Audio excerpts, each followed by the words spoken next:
اعوذ باللہ من الشیطان الرجیم، بسم اللہ الرحمن الرحیم۔ آج ہمارا سال دوم کا اردو کا 7واں لیکچر ہے۔ کل کے لیکچر میں ہم نے درسی کتاب کے دوسرے سبق تشکیل پاکستان کی پڑھائی مکمل کی تھی، اور ساتھ میں نے آپ کو اس کا خلاصہ لکھنے کے لیے دیا تھا اور ایک اقتباس کی تشریح۔ آج ہم درسی کتاب کے تیسرے سبق کا آغاز کرتے ہیں، جس کا عنوان ہے نواب محسن الملک، اور اس کے مصنف کا نام ہے مولوی عبدالحق۔ پڑھائی کے آغاز سے پہلے سبق کا مختصر سا تعارف دیکھ لیتے ہیں تاکہ آپ کو سبق سمجھنے میں آسانی ہو۔ نواب محسن الملک کے بارے میں ہے یہ سبق، جو کہ سر سید احمد خان کے خاص رفقا میں سے تھے۔ کردار اور عمل کے لحاظ سے بے داغ شخصیت تھے۔ قدرت نے انہیں وجاہت، ذہانت، فیاضی اور شیریں بیانی کی ممتاز صفات عنایت کی تھیں کہ راہ چلتا انسان بھی ان کی گفتگو سن کر ان کا گرویدہ ہو جاتا تھا۔ اہل حیدرآباد اور مسلمانان برصغیر پر ان کے بے شمار احسانات ہیں۔ انہیں ابتدائی سے مذہب سے لگاؤ تھا۔ اگرچہ انگریزی نہیں جانتے تھے، لیکن ان کے مضامین میں مغربی خیالات کی ترجمانی صاف نظر آتی ہے، اور سر سید کے بعد علی گڑھ کالج کے لیے انہوں نے بہت سی خدمات سر انجام دیں۔ اب ان کی تقریر میں شگفتگی اور مزاح کی چاشنی پائی جاتی تھی۔ یہ حقیقت ہے کہ عوام کی طرف سے دیا گیا خطاب محسن الملک ان کے لیے نہایت ہی اچھا، نہایت ہی موزوں تھا۔ اس کے ساتھ دیکھ لیتے ہیں مصنف کا مختصر سا تعارف، جو کہ آپ نے نثر پارے کی تشریح میں کرتے وقت لکھنا ہے۔ سبق کے مصنف مولوی عبدالحق اردو ادب کی بے شمار خدمات کی بنا پر بابائے اردو کے لقب سے جانے جاتے ہیں۔ ان کی تحریریں صاف، سنجیدہ اور دل نشین ہوتی ہیں۔ ان کو اپنے مضمون یعنی اردو سے لگن اور اردو زبان سے محبت تھی، اور ان کو خاکہ نگاری میں مہارت حاصل تھی۔ انہوں نے اپنے قلم سے ایسے ایسے خاکے لکھے کہ خاکہ نگاری کے میدان کو یادگار بنا دیا۔ یہ مضمون بھی ان کے خاکوں کے مجموعے چند ہم عصر سے لیا گیا ہے، جس میں انہوں نے دلکش انداز میں نواب محسن الملک کی عہدات کو بیان کیا ہے۔ اس کے بعد سبق کے کچھ مشکل الفاظ ہیں جو کہ میں نے آپ کے لیے ادھر لکھ دیے ہیں۔ آپ نے یہ الفاظ، ان کے معنی یاد کرنے ہیں تاکہ سارا سبق آپ کو سمجھنے میں آسانی ہو۔ کتاب آپ کے سامنے ہے۔ صفحہ نمبر 9 سے ہم سبق کی پڑھائی کا آغاز کرتے ہیں۔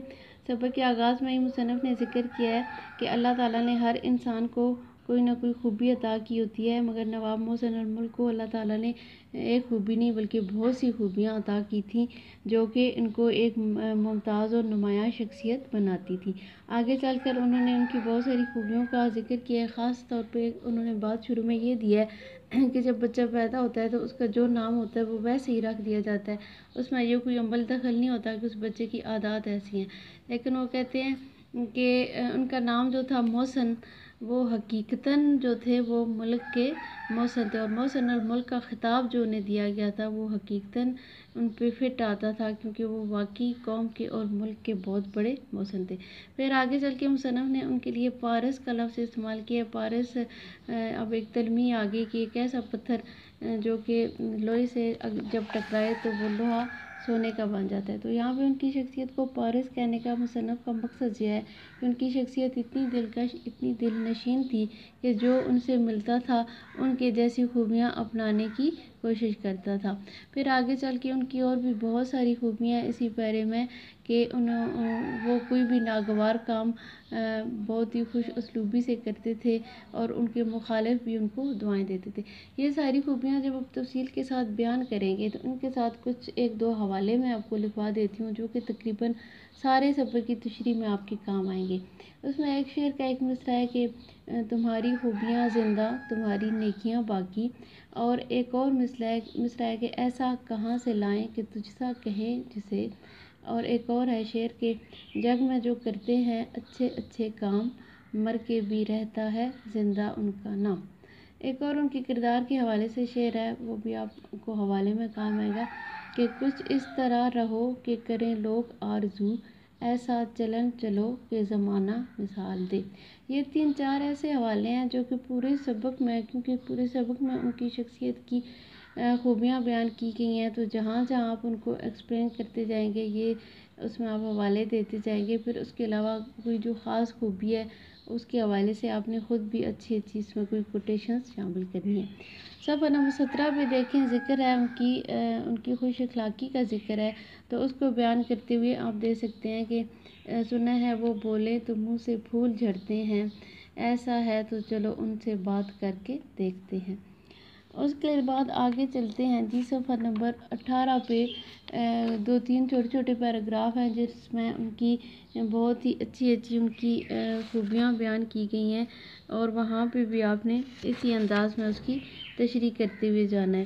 ایک اس میں پیرا ہے صفحہ نمبر 18 پہ، دوسرا پیرا ہے کہ دوسروں سے انہیں کام لینے کا بڑا اچھا سلیقہ تھا، تو اس میں بھی آپ نے بڑی ڈیٹیل سے ان کی خوبی بیان کرنی ہے کہ دوسروں سے کام لینا، کسی سے ان کی صلاحیت کے مطابق کام لینا ہر انسان کے بس کی بات نہیں ہوتی، صرف وہی انسان اس کی صلاحیتوں کے مطابق کام لے سکتا ہے جو کہ بھانپ لیتا ہے کہ اس کے ماتحتوں میں یا اس کے ساتھ جو کام کر رہے ہیں ان کے اندر کیا کیا صلاحیتیں ہیں۔ تو نواب محسن ملک کو اللہ تعالیٰ نے یہ خاص صلاحیت دی تھی کہ وہ اپنے ساتھ جو ان کا کام کرنے والے لوگ تھے ان کی صلاحیتوں کو، ان کی خوبیوں کو وہ پہچان لیتے تھے، اور اس کی پہچان کے مطابق اس کے بعد پھر ان سے کام لیتے تھے اور بڑے طریقے کے ساتھ ان سے کام لیا کرتے تھے۔ پھر جی اس میں یہ دینا ہے کہ سر سید ان کو نواب محسن الملک کو مطالعے کا بہت زیادہ شوق تھا، اس میں بھی کتابوں کے حوالے سے کہ کتابیں انسان کی بہترین ساتھی ہوتی ہیں، انسان کو کتابیں فرش سے اٹھا کے عرش پہ پہنچاتی ہیں، اس طرح کی آپ نے کوٹیشنز اس میں شامل کرتے جانا ہے۔ آخری پیرے میں دیکھیں، آخری جو 2 پیرے ہیں اس میں خاص طور پہ یہ ذکر ہے کہ جو کہ ان کی یہاں پہ خاص طور پہ اس کتاب میں، اس سبق میں جو مقصد تھا مصنف کا، وہ یہ تھا کہ انہوں نے سر سید احمد خان کے کام کو آگے بڑھایا۔